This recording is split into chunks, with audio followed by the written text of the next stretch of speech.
You may believe happiness will arrive after the next achievement, after you earn more money, after you buy a better home, after you lose weight, after your business succeeds, after your children do well, after life finally becomes easier. But what if this way of thinking is the reason happiness keeps moving farther away? Tal Ben-Shahar began asking this question when he was still a young athlete. He had trained for years to become the national squash champion of Israel. He controlled his food, pushed his body, and imagined the great moment when he would finally win. He even promised himself a reward. After becoming champion, he would buy several hamburgers and eat them all. At 18, he reached his goal. The trophy was real. The hamburgers were in front of him. But the joy he expected did not arrive. That night, he looked at the trophy beside his bed and cried. He had reached the top, but the feeling did not last. A painful question appeared. If this goal could not make him happy, what could? That question later became the center of his work and his book, Happier. Most people think happiness depends mainly on life conditions. We imagine that a better job, more money, better health, or more respect will create a better inner life. Of course, these things can help. Pain, poverty, and illness are real. But external conditions do not fully explain why some people feel alive while others feel empty. Human beings also adapt. A wonderful change may excite us for a short time. Then it becomes normal. A difficult change may hurt deeply. But over time, many people slowly rebuild a stable life. This does not mean that all events are equal. It means our minds do not stay at the same emotional level forever.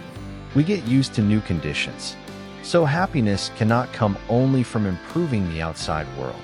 The book offers a different idea. Happiness is also an ability. It is the ability to notice joy, meaning, connection, and value while life is happening. Think about childhood.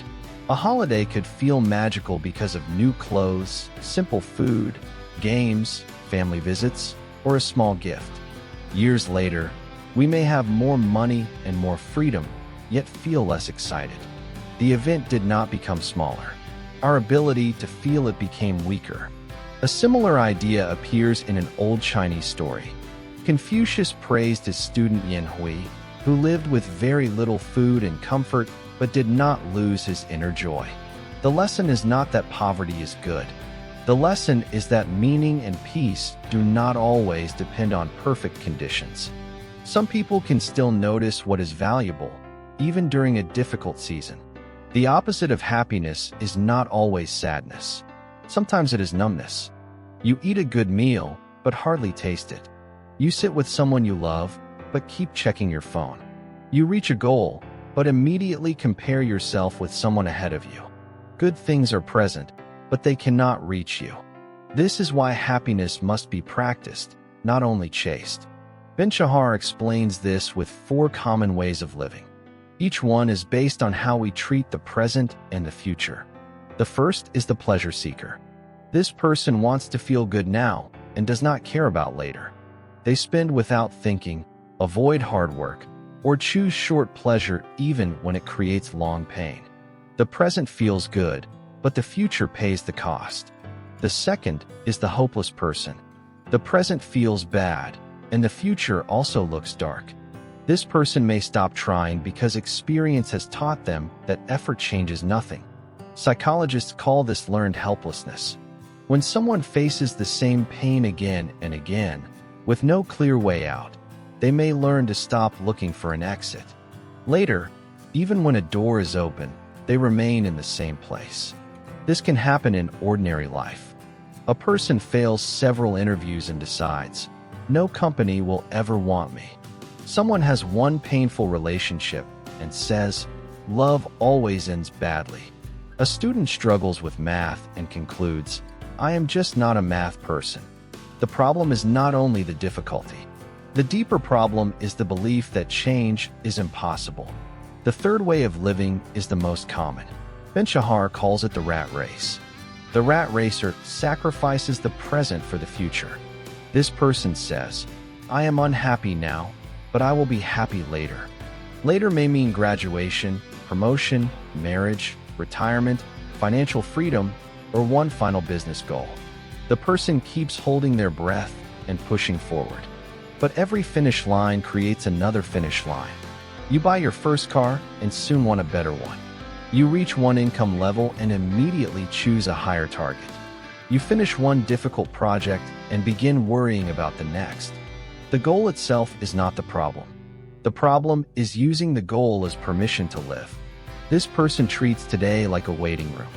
Real life will begin later, but later always becomes another today. So the waiting never ends. Here is the deeper mistake.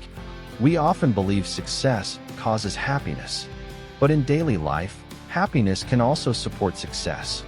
When people feel meaning, interest, and energy in the process, they usually learn better, work longer, and recover faster. The lesson is not to stop building a better future. The lesson is to stop destroying the present in order to reach it. This leads to the fourth way of living. It is the happiness model. A happy life includes both present benefit and future benefit. You enjoy something now, and it also supports the person you want to become. Exercise can feel hard, but you may enjoy the music, the movement, or the quiet time. Learning English takes effort, but you can enjoy understanding one new sentence today. Building a business creates pressure, but you can still enjoy solving problems, helping customers, and working with good people. The goal gives direction. The process gives life. This is the central change in the book. Happiness is not choosing between ambition and peace. It is learning how to carry both. You can want a better car without letting the desire ruin the car you already have. You can dream about travel while still enjoying your evening walk. You can work for promotion while still sharing dinner with your family. Desire is not the enemy. Dependence is the danger.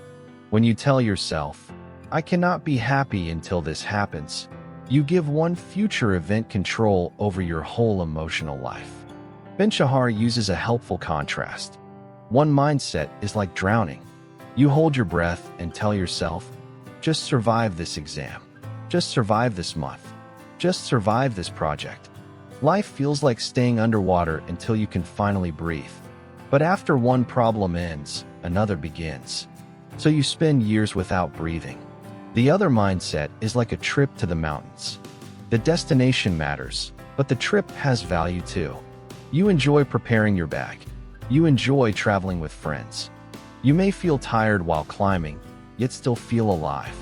Reaching the top is wonderful, but it is not the only good part. A meaningful life should feel more like that journey.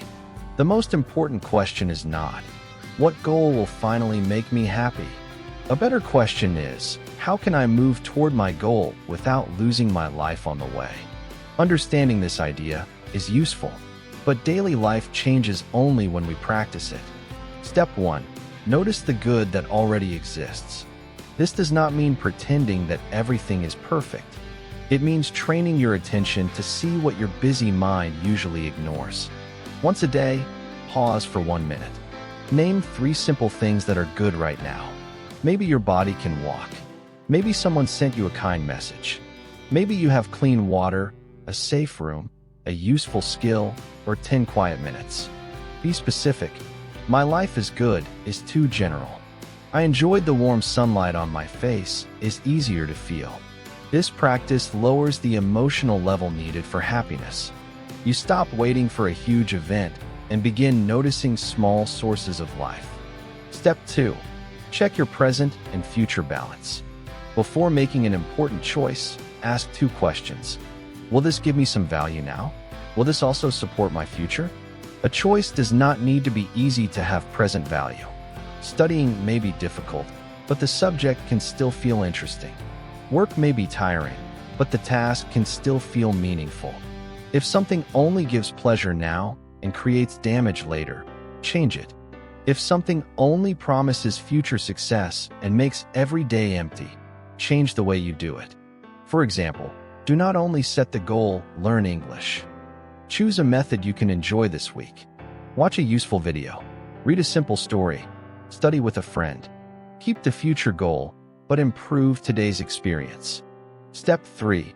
Replace helpless thoughts with small experiments. When your mind says, nothing can change, do not argue with it for an hour. Test it with one small action. If you believe you cannot find a better job, update one part of your resume. If you think a relationship cannot improve, begin one calm conversation. If you believe you are bad at exercise, walk for 10 minutes. The action should be small enough to complete, but real enough to create new evidence. Learned helplessness grows from repeated experiences of no control. Small experiments rebuild the feeling of choice. You may not control the final result, but you can often control the next move. Happiness does not mean feeling good every minute. It does not mean avoiding pain, lowering every goal, or becoming satisfied with poor conditions. It means refusing to delay your whole life. You can improve your future and still live today. You can feel tired and still notice meaning. You can want more and still be thankful for what is already here. The goal is not to stop climbing. The goal is to feel your feet on the mountain while you climb. Your next achievement may bring joy, but it cannot carry the full weight of your happiness. That ability must be built in the way you live, notice, choose, and respond each day. If this video helped you, subscribe for more simple English lessons through powerful ideas from great books.